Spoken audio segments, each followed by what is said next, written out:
እንደ ሩካቤ ተደርጎ ጸሎት ማድረስ ይቻላል። የጸሎት መጽሐፍትን እግዚአብሔር ስራው ድንቅ ነው፣ ለኔ ያደረገው ብዙ ነው። አንተ ልሆን ብቻ ባይቀናም ጉዞዬ ያንተ ልሆን ብቻ ባይሞት። ገብርኤል ማለት የእግዚአብሔር አገልጋይ ያምላክ።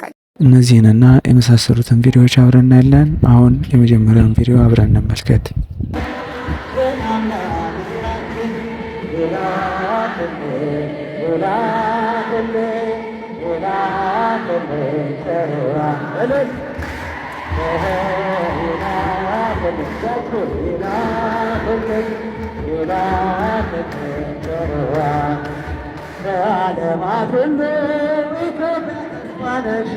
አይደለሽ ብዙ በቁጥር አንዲት ነሽ።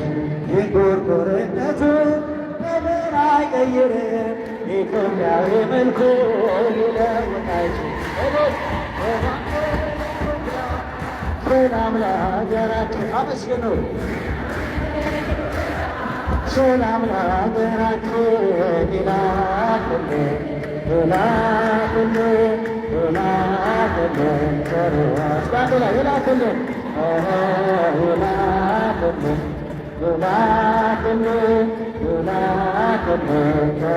እመቤታችን ቅድስት ድንግል ማርያምን መልአኩ ገብርኤል እንዲያበስራት የተደረገው ለምንድን ነው? ያው የትንቢት ቃል። እመቤታችን ቅድስት ድንግል ማርያምን መልአኩ እንዲያበስራት የተደረገው ለምንድን ነው?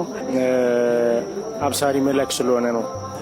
እመቤታችንን መልአኩ ምን ብሎ አበሰራት? እሺ እመቤታችንን መልአኩ ያበሰራት ያው ድንግል በድንግልና ጸንሳለች ወንድ ልጅ ትወልዳለች ብሎ በኢሳይያስ መጽሐፍ እንደተነገረው ያንን ቃል መሰረት በማድረግ ሂዶ ሰላምታ ላንቺ ይገባሻል፣ ከሴቶች ሁሉ የተለየሽ አንቺ ብሩክት ነሽ፣ የማኅፀንሽ ፍሬ የተባረከ ነው እያለ እንዲሁም ስሙን ኢየሱስ ትያለሽ ብሎ ያደረገውን ነገር ሁሉ እቃወማለሁ።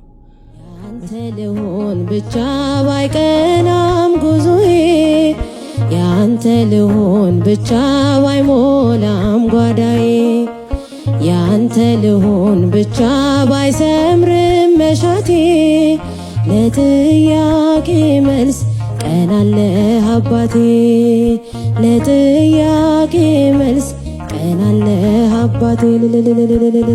እግዚአብሔር ስራው ድንቅ ነው፣ ለእኛ ያደረገው ብዙ ነው። በመንገድ ሁሉ የሚመራኝ ስነሳም ስወድቅም የሚያግዘኝ ማንም አልመጣልኝ ከወገኔ ከሁሉም ይበልጣል እሱ ለኔ። እግዚአብሔር ስራው ድንቅ ነው፣ ለኔ ያደረገው ብዙ ነው። እግዚአብሔር ስራው ድንቅ ነው፣ ለእኛ ያደረገው ብዙ ነው። የዳዬን ደብዳቤ ውድቅ አድርጎ ሕይወቴ መራልኝ ወደ በጎ። ኧረ እንደ እግዚአብሔር ማን ይሆናል? እርሱን ለሚፈሩት ይታደጋል። እግዚአብሔር ስራው ድንቅ ነው፣ ለእኔ ያደረገው ብዙ ነው። እግዚአብሔር ስራው ድንቅ ነው፣ ለእኛ ያደረገው ብዙ ነው። እንደ ሩካቤ ተደርጎ ጸሎት ማድረስ ይቻላል። የጸሎት መጽሐፍትን ይዞ ማድረግ ይቻላል።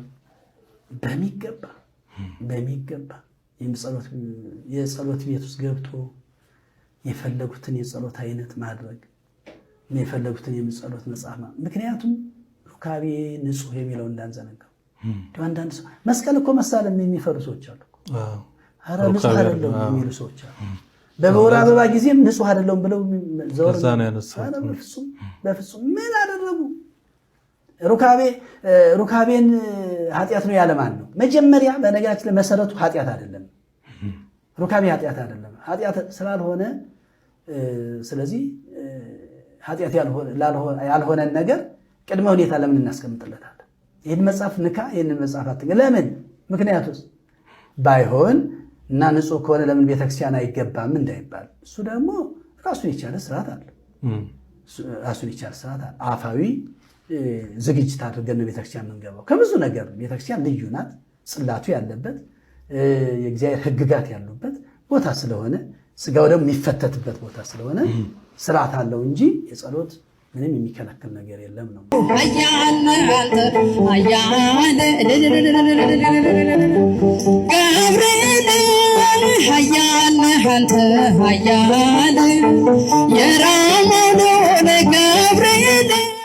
ውድ የቻናሌ ቤተሰቦች እንግዲህ የዛሬውን ቪዲዮአችንን አብረን ተመልክተናል።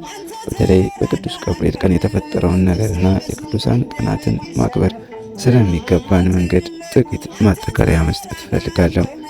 ቅዱስ ገብርኤል በእኛ ሃይማኖታዊና ባህላዊ እሴት ውስጥ ትልቅ ቦታ ያለው የምስራች አብሳሪ፣ ጥበቃንና መዳንን የሚያበስር ታላቅ መልአክ ነው።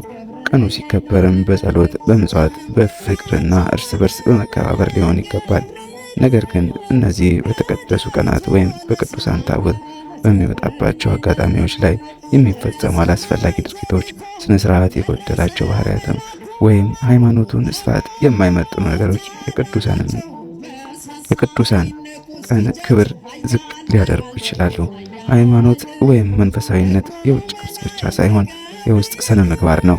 በተለይ በቤተ ክርስቲያን አካባቢ ወይም በበዓላት ቀን የምናደርጋቸው ነገሮች የሌሎችን የሚያናድዱ፣ ሰዎችን የሚያስቱ ወይም የቅዱሳኑን ቦታ የማይመጥኑ እንዳይሆኑ ጥንቃቄ ልናደርግ ይገባል። ስለዚህ ሁላችንንም የበዓላትን መንፈሳዊ ትርጉም ተረድተን ቅዱሳንን በበጎ ምግባራችንና በሃይማኖታዊ ስርዓታችን እንጂ በውከትን ወይም ባላስፈላጊ ድርጊት ልናስቆጣቸው አይገባም። እሺ ተመልካቾቼ፣ ስለዛሬው ቪዲዮ ርዕስ በቪዲዮው ላይ ያላችሁን ማንኛውንም አይነት አስተያየት መስጠት ትችላላችሁ። ያላችሁን አስተያየት ኮሜንት ላይ ጻፉልኝ። ቪዲዮውን ከወደዳችሁት ላይክ ማድረጋችሁን አትርሱ። አዳዲስ ተመልካቾች ደግሞ ሰብስክራይብ ማድረግ ቻናሉ አባል ይሁኑ። ሌሎች በሌላ አሪፍ ቪዲዮ እስክንገናኝ ደህና ሁኑ። ለእኛም ሚዲያን ሰብስክራይብ ያድርጉ። የታላቁ መልአክ የቅዱስ ገብርኤል በዓል የሁላችንም የደስታና የፍቅር ይሁንልን። መልካም በዓል። ያም ሚዲያን ሰብስክራይብ ያድርጉ። ቪዲዮውን ላይክ ያድርጉ። ይውደቅ ይሸነፍ ጠላት አንተ ተራዳን በእውነት